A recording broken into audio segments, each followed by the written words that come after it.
Zee 24 तास एक पाऊल पुढे।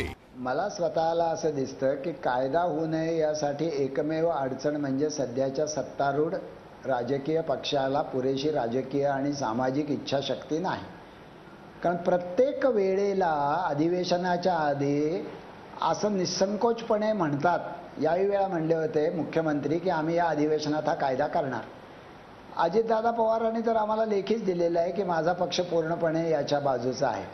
त्यामुळे मला असं दिसतं की त्यांच्याकडे पुरेशी राजकीय सामाजिक इच्छाशक्ती नाही किंवा प्राधान्याचा त्यांचा विषय नाही। हा कायदा जर आला तर महाराष्ट्रात नव्हे भारतात पहिल्यांदाच काही बाबी या निखालसपणे अंधश्रद्धाच आहेत, त्या कुठल्याही धर्माचा भाग नाहीत असं सिद्ध होईल। अंगामध्ये कुठल्या तरी देवीचा संचार झाला म्हणून दहशत करणं किंवा फसवणूक माजवणं, मंत्रशक्ती आहे म्हणून साप चावलेल्या माणसाला मांत्रिकाच्याकडे नेणं, गावामध्ये काहीतरी अनिष्ट घडतंय म्हणून गावातल्या बाईला आदिवासी विभागामध्ये डाकीण ठरवणं आणि तिला गावातनं बाहेर काढणं किंवा प्रसंगी तिचा जीव घेणं, या गोष्टीला थेट कारवाई करायला आज कायदा कुठेच आहे।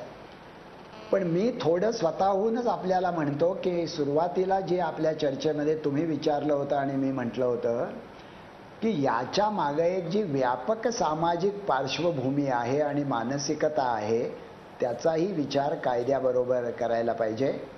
ती जी मानसिकता आहे ती मानसिकता अशी की या समाज जीवनातली आजची अस्थिरता, या समाज जीवनातली आजची अगतिकता, माणसाला याच्यामुळे माणसं या जाळ्यात जातात। याच्याबद्दल मंगेश पाडगावकरांची एक अतिशय चांगली कविता आहे, बुवाबाजी, मी नेहमी सांगतो कार्यकर्त्यांना, ती अशी आहे, माणसे खपाट खंगलेली, आतून आतून भंगलेली, अदृश्य दहशतीने तंगलेली, आधार पाहिजे। कसला आधार? प्रत्येकास येथे हवा कोणीतरी जबरी बुवा, जो काढेल साऱ्या उवा मनातल्या चिंतेच्या।